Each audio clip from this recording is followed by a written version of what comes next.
up, guys? It is currently 25 minutes past 12 in the morning. So I thought, what better time to make a YouTube video? My device snapped again, but I fixed it properly. I was going to make a video about it, but I didn't.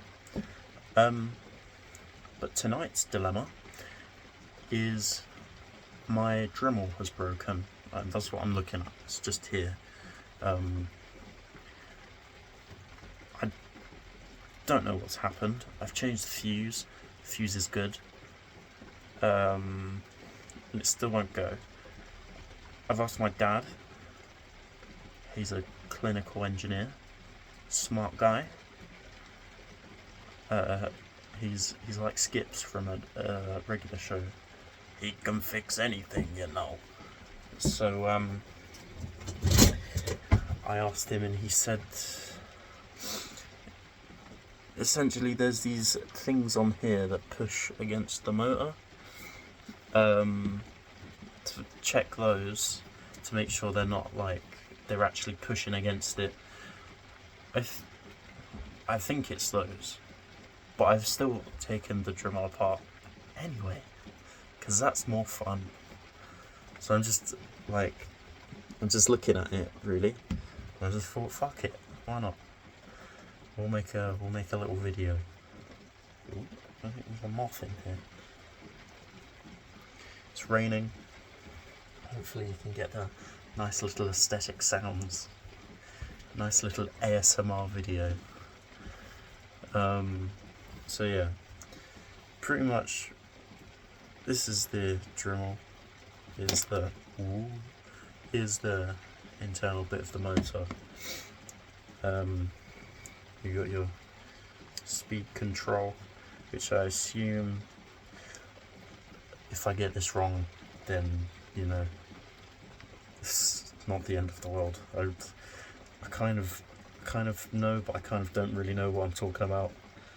So I assume the speed is probably hooked up to some sort of resistor that allows it to put through a certain amount of current to therefore let the motor go up and down in speed or revolutions, RPM.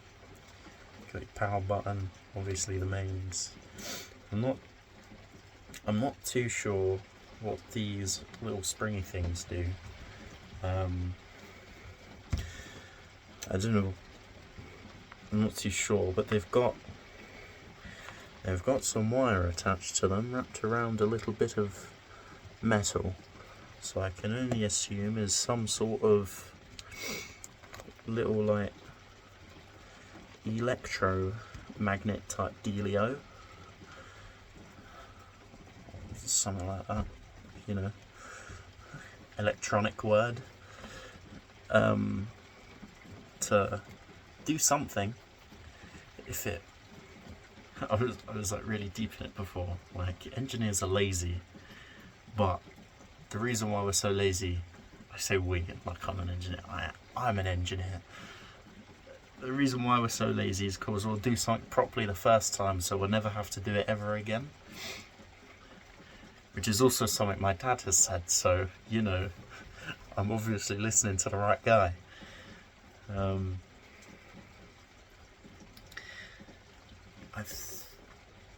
Because they sit just up against this end part here. So I think they must be some sort of, they must just complete the circuit, or seeing as, actually now I deep it, yeah, they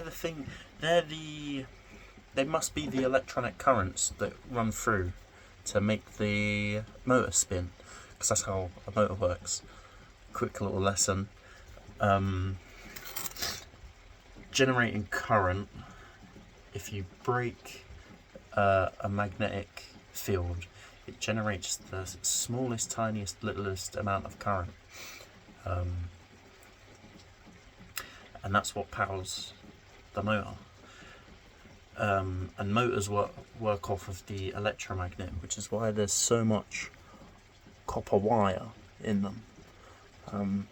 There's like hundreds of meters of copper wire probably just in this alone. It might be more, it might be less, I don't know. And so by breaking that current, it creates an electromagnetic field which the magnet wants to go to. So that's essentially the way it is it's so consistently making and breaking them, magnetic fields and currents and blah, blah, blah, blah. It just spins, which is what allows it to spin. And then it's on bearings, so it'll spin. And then we've got a little fan on the end just to sort of cool everything down. I did take the motor out because I wanted to check that it wasn't the motor that's burnt out. This is a bloody old Dremel.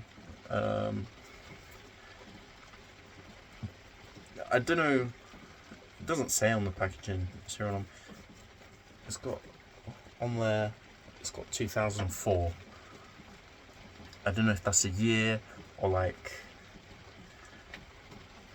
something to do with the batch number or whatever. It's got 2004, which means it's older than, if it is from 2004, it means it's older than me. So it's done a bloody good job sitting in my granddad's shed.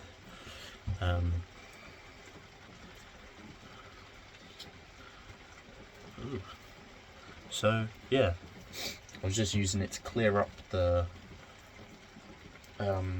thing I welded. I would get it out and show you, all of you, my lovely millions and billions of fans, but it's in my vice. Oh, I know. So yeah, I just thought I'd take this out, have a little explain, have a little rant in my shed in the early hours of the morning. And yeah, so it's double easy.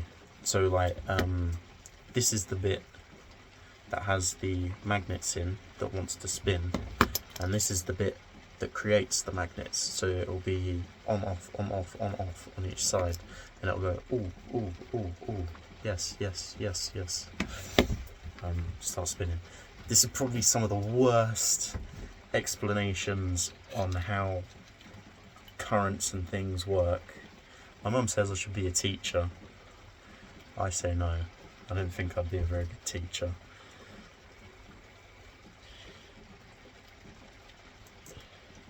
But yeah, as long as someone sort of learns something, it don't really matter. Yeah, because if you can see, the little springy thing sits on there, and they should still be in contact, and then that's what causes it to spin. Oh, well there you go. Taking things apart is the best way to understand how they work. And then it's got like a little thing that sits on here.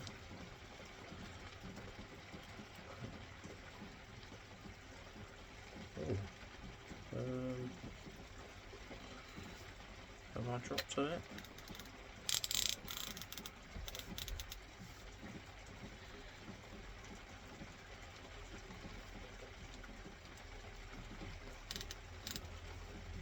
And this little bit on the front keeps it still. So yeah, that's pretty much it. It was just a little 10-minute demonstration of demonstration I guess, what's inside a drill and how a drill works. It's just a motor, spins round, right round baby, right round. I guess that's it. Make sure to, it always sounds so dumb. It's like always like doing up Mr. Beast. Make sure to like, comment, subscribe, share with your friends, you know. Anyway, got to 10 minutes, so I know get my nice tasty ad revenue. Goodbye.